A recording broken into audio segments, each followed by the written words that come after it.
is concerning and appalling. To recruit children and minors is horrifying. Convicted of trying to convince a teenager to become a prostitute, was sentenced this morning. If we let everybody go who said, "I'm sorry," the streets would be overflooded with criminals. 23-year-old Jerome Henderson will spend 32 years and 8 months behind bars for human sex trafficking. I had no idea how old the victim was in this case until I was informed by the detective. I do believe that he does have some remorse for what he's done. He does regret being involved in this whole thing. His case is the first sex trafficking case in Bakersfield since voters approved Prop 35. Asked to do what she was asked to do is horrifying. Background. From a young age, Jerome Ryan Henderson has been entangled in a web of criminal behavior, setting the stage for a drastic outcome in his life. His troubled history dates back to his early involvement in criminal activities when he was just 12 years old.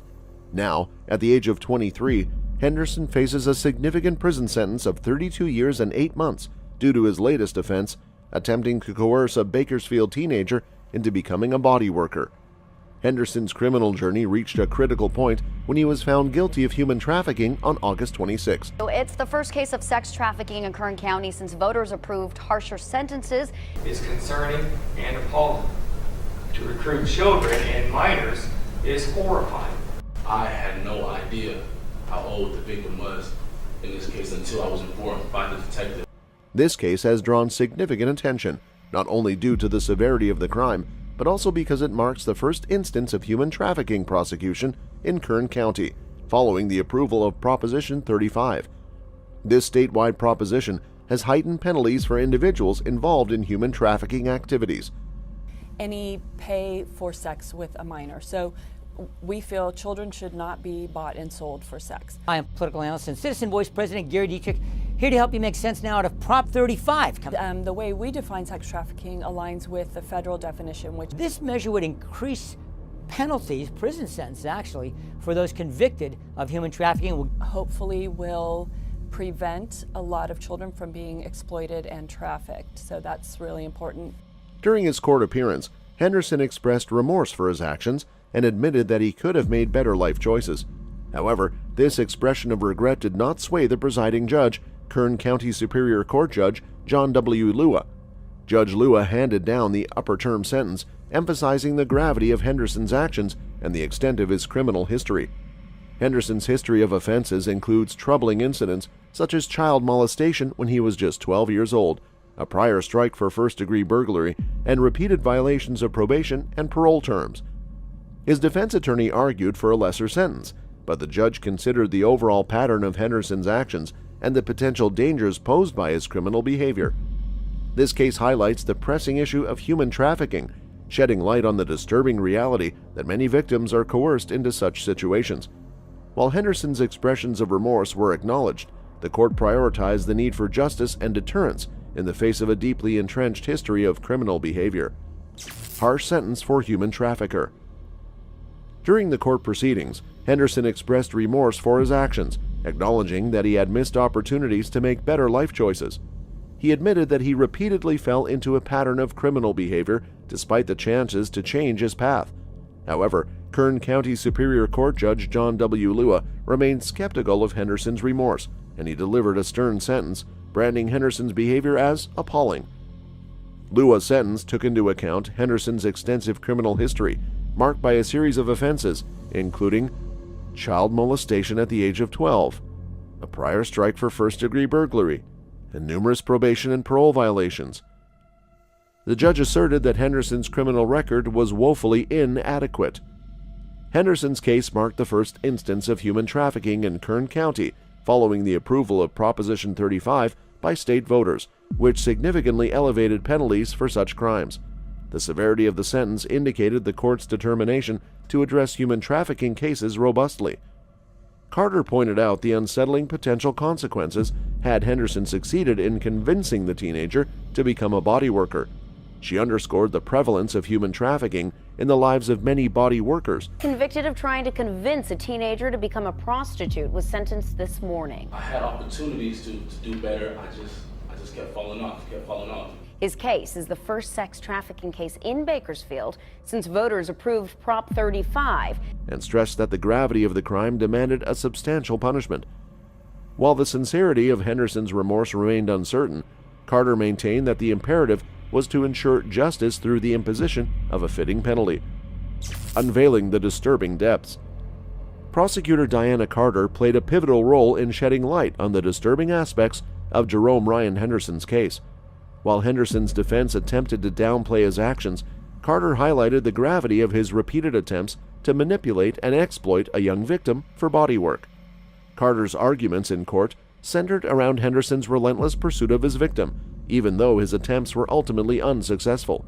She underscored that his intentions were unmistakable as he persistently pressured the young teenager to accompany him to Sacramento with the promise of parties and significant earnings through body work. What made Henderson's case particularly troubling was not just his immediate offense, but his extensive criminal history that reached back to his early adolescence. Carter's emphasis on this history illustrated a pattern of criminal behavior that spanned years. In this particular case, it's a really good example of how things happen. It's great, but it doesn't change the fact that punishment has to be meted out. Asked to do what she was asked to do is horrifying.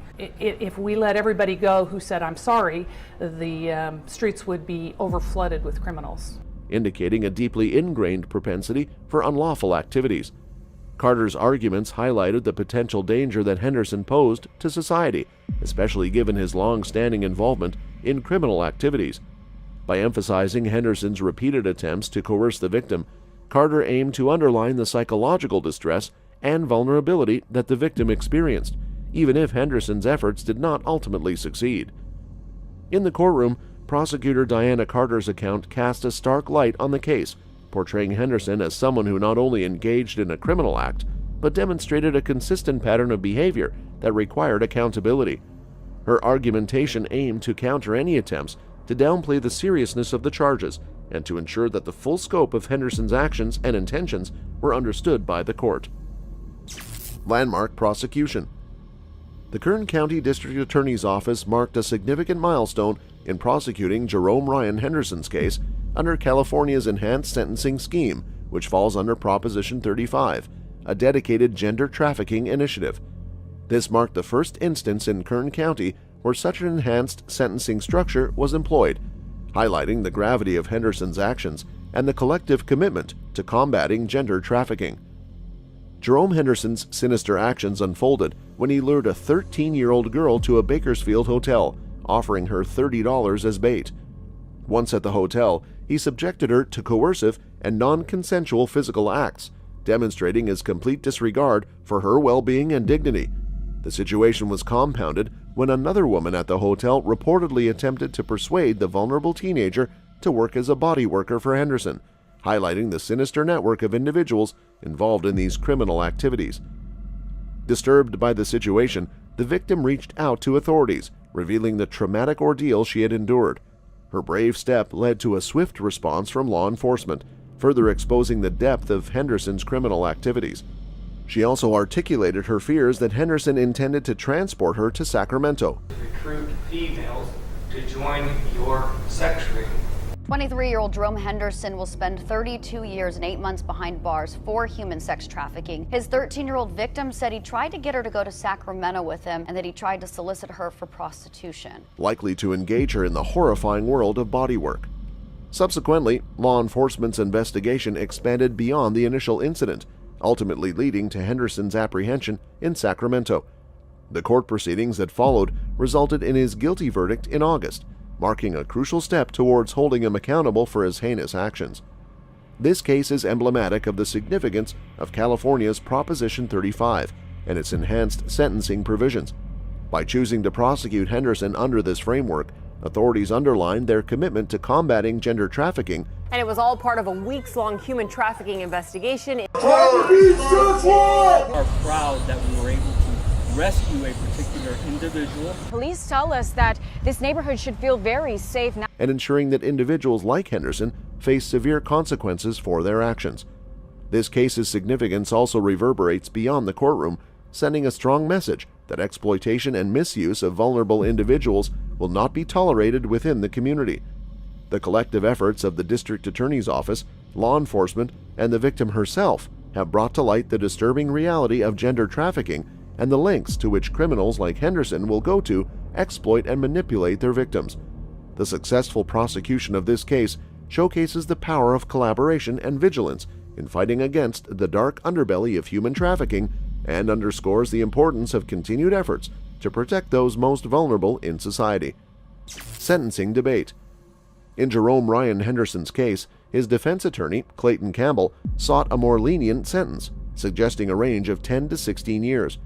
Campbell's argument revolved around the notion that Henderson's attempt to engage a 13-year-old in body work did not yield success. He pointed to cases of human trafficking with significantly worse elements, including physical violence and misuse.